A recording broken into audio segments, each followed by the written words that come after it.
Picture this scene for a second. You walk into a friend's house. It's quiet. The bed is perfectly made, hospital corners, totally neat. There are breakfast dishes sitting in the sink, just a bowl and a mug, maybe a spoon, waiting to be washed. Okay. You look at the table and you see a purse, bank cards, even a passport. Just sitting there, looks exactly like the person who lives there. Just, stepped out, grabbed the mail, and we'll be back in 30 seconds. It's that classic Mary Celeste imagery, isn't it? The physical objects are just frozen in time, suggesting life is ongoing, but the person who animated that life has just evaporated. Exactly. And that eerie stillness isn't from a movie script. That is the exact scene police and family members found inside a cottage in Hemmerthorpe, York, in March 2009. Yeah. It's the starting point of what has become one of the United Kingdom's most high-profile and, frankly, most frustrating unsolved cases. It really is. And today we are doing a deep dive into the disappearance of Claudia Lawrence. She was 35 years old at the time, a chef at the University of York. And the thing that stands out when you read the case files is just how normal she was. By every account, she was the definition of reliable, punctual, hardworking. The kind of person who doesn't just flake on a shift. Exactly. Not without calling in. And yet she vanished. But looking at the massive stack of research we've pulled together, articles, police reports, the works, the goal of this deep dive isn't just to retell a sad story. Yeah. We want to really examine the mechanics of how a completely normal day spirals into a 16-year mystery. Right. We need to look at three specific layers here. First, the timeline, which is incredibly tight and documented. Second, the controversy, specifically how the police investigation into her private life might have actually backfired. A huge part of this story. It is. And third, the legacy. Because even if you don't know Claudia's name, her disappearance actually changed the law in the UK for thousands of other families. That legal aspect is fascinating, and I want to make sure we really dig into that later because it's a side of true crime we rarely talk about. The administrative nightmare left behind. But let's start with the timeline, because often in these cases, the timeline is messy or vague.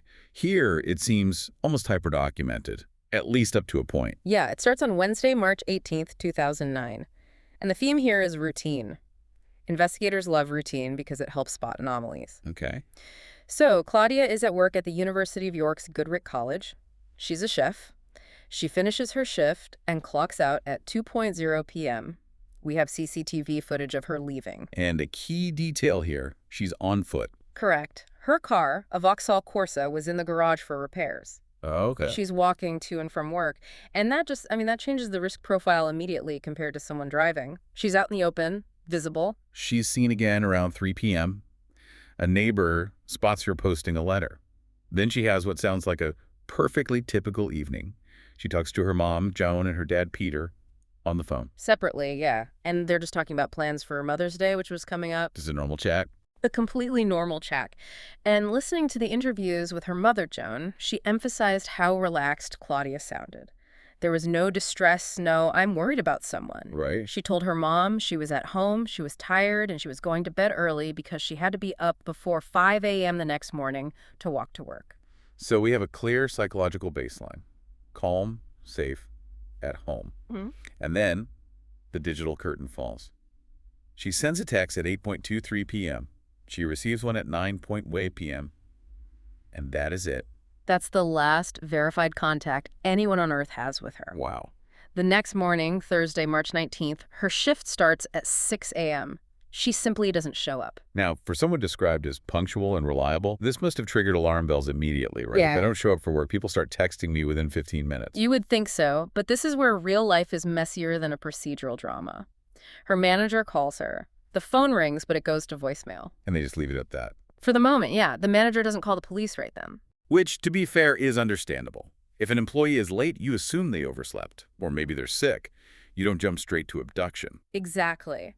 The slide from normal to crisis happens slowly. It wasn't until that evening that the alarm really went up. She was supposed to meet her friend Susie Cooper at the Nag's Head.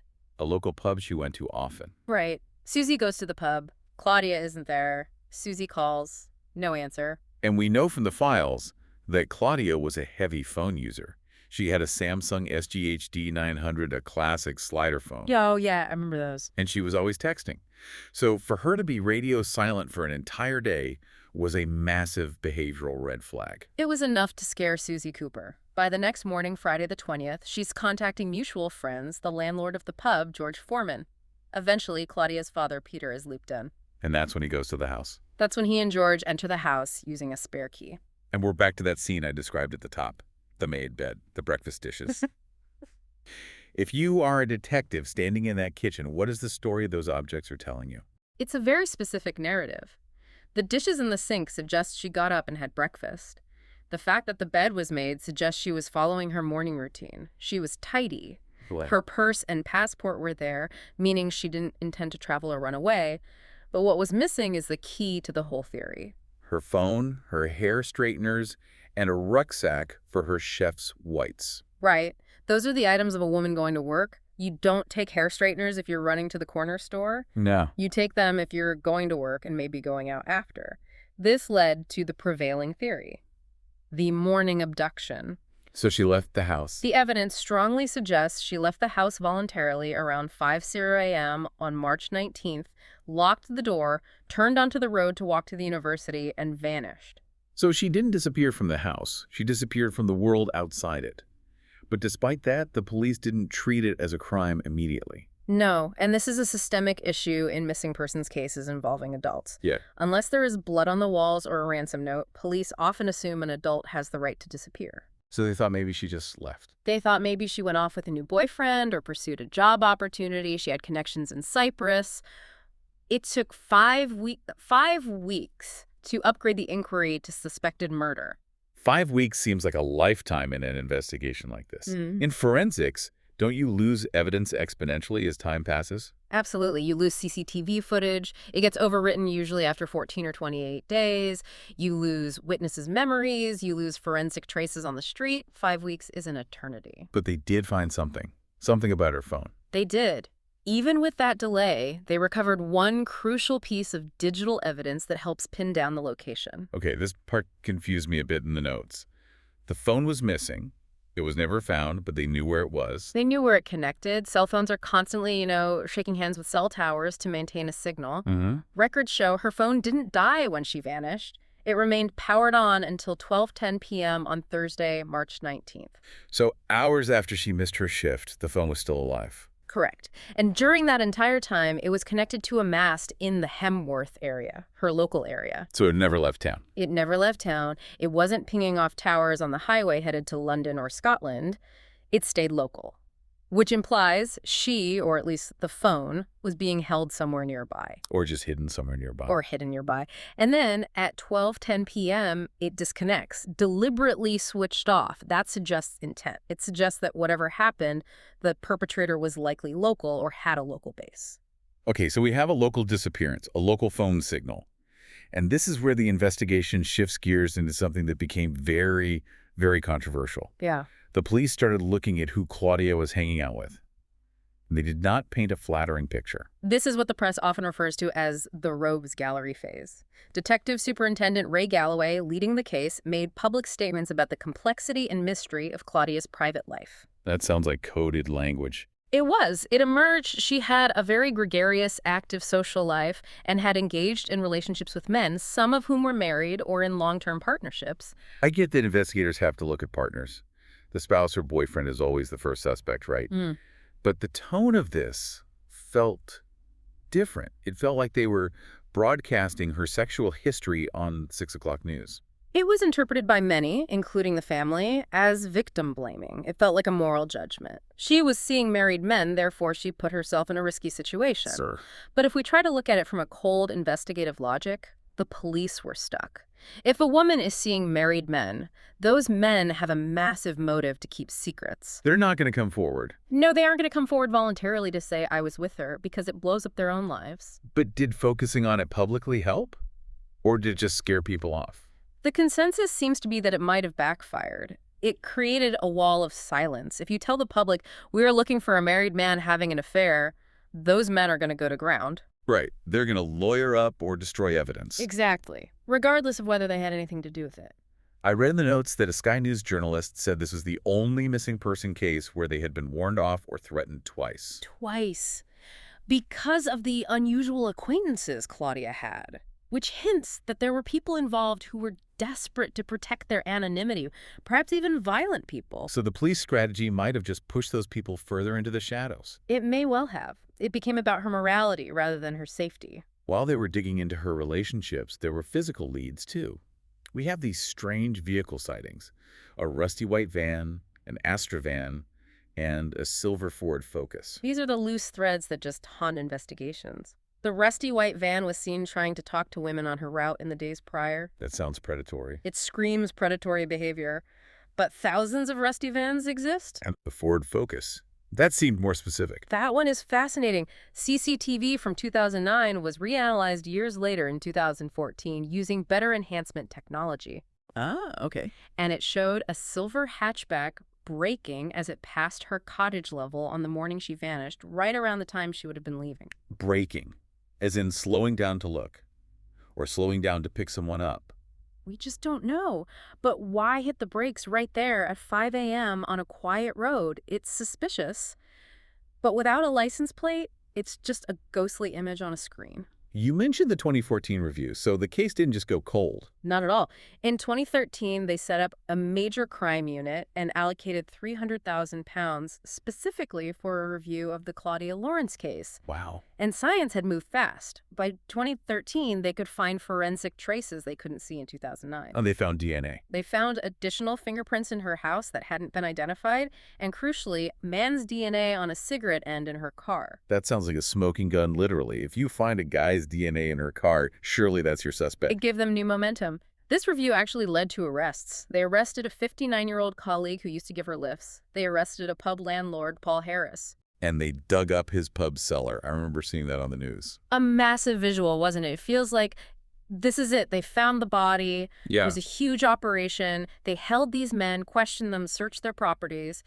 But, and this is the frustrating reality of the legal system, they were all released without charge. Why?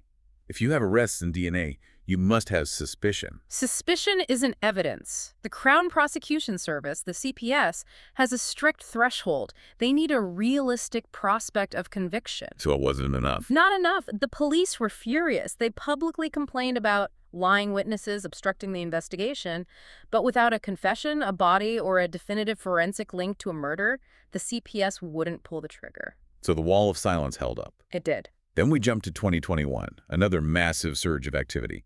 The Sand Hut and gravel pits, they drained a lake. Yeah, based on new evidence, which they never released to the public, they brought in ground-penetrating radar, cadaver dogs, and drained a fishing pond 8 miles from York. It looked like the breakthrough everyone was waiting for. It really did, but nothing. Nothing significant. Another false dawn.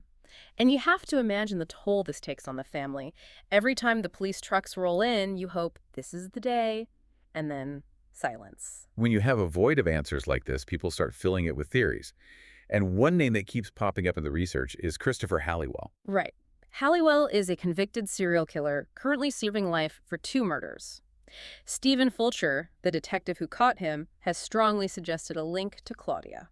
The theory seems to hang on the date, right? It feels almost too cinematic. It's a pattern argument. One of Halliwell's victims, Cian O'Callaghan, was murdered on March 19, 2011. Claudia vanished March 19, 2009, same day, exactly 2 years apart. That is a chilling coincidence, and Halliwell had a father in Yorkshire. He did, but we have to look at the hard facts here. His father lived in Huddersfield, which is a good hour away from York, and he had died years before Claudia disappeared. So the visiting dad theory is weak. Very weak. And the police are very skeptical. Wiltshire police claim they have CCTV of Halliwell buying petrol in Swindon, 200 miles away, on the evening before Claudia vanished. That's a fairly solid alibi. It's hard to be in 2 places at once. It is. But for Claudia's mother, Joan, the lack of a definitive disproof keeps the door open. She said, "The police may not have proved he did it, but they haven't disproved it either." Of course. It highlights the desperation of a parent. They would almost prefer a serial killer theory because at least it offers an answer, whereas vanished into thin air offers nothing. Speaking of the parents, I want to talk about Peter Lawrence, Claudia's dad. He sadly passed away in 2021 without knowing what happened. Yeah. But he didn't just sit by the phone waiting. He fought a massive legal battle that I think most people don't even realize is necessary until it happens to them. This is the legacy of the case. Hmm. We think about the emotional toll of a missing person, but we forget the administrative nightmare. Explain that to me. Because if I go missing, my bills don't just stop. No. When Claudia vanished, her mortgage direct debits were still going to come out. Her taxes were due. But she wasn't dead, legally speaking, so her will couldn't be executed. And she wasn't there to sign checks. Right. Her family had absolutely no legal authority to touch her money or manage her estate.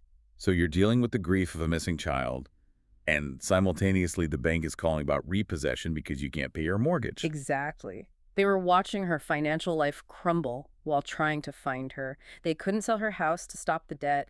They were paralyzed. The banks couldn't talk to them because of data protection laws. That sounds like torture, bureaucratic torture on top of emotional torture. Peter Lawrence, who is a solicitor himself, realized this was a massive hole in the law. He campaigned for years to fix it. He lobbied MPs. He went to Parliament. And it worked. It did. It resulted in the Guardianship Missing Persons Act 2017, which everyone now calls Claudia's Law. How does it change things for families today? It allows families to apply to the court for guardianship of a missing person's estate 90 days after they disappear. 90 days is a lot better than 7 years, which I think was the old standard for declaring death. Exactly. It creates a status of missing but managed. It means families can step in, pay the bills, manage the accounts, or sell the property if needed to preserve the assets.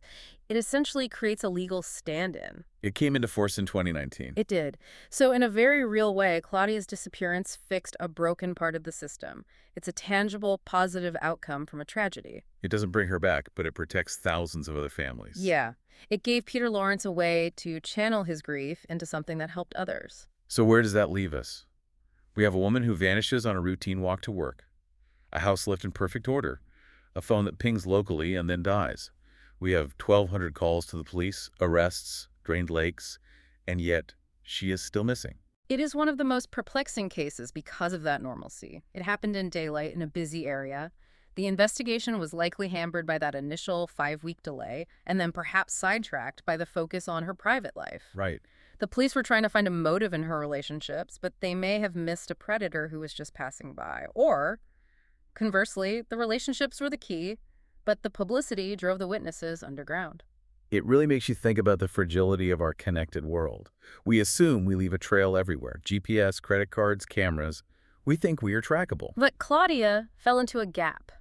Both in technology, remember 2009 was pre-smartphone ubiquity, and in the legal system. She slipped through the cracks. Today, with Ring doorbells and dash cams everywhere, maybe it would be different. But back then, the silence was total. It serves as a terrifying reminder. You can do everything right. Make your bed, call your mom, prep for work, and still vanish. And it reminds us that behind the sensational headlines about secret lives and rogues galleries, there is a human being and a family left in limbo. The mystery shouldn't overshadow the person. So as we wrap up this deep dive, here's a question I want to leave you with. In our modern age, we assume we are always being watched by CCTV, by our devices. But if someone can vanish without a trace in a local neighborhood, are we really as visible as we think? And when a victim has a complex private life, does our judgment of that life end up compromising the pursuit of justice? That is the uncomfortable question that Claudia's case forces us to answer.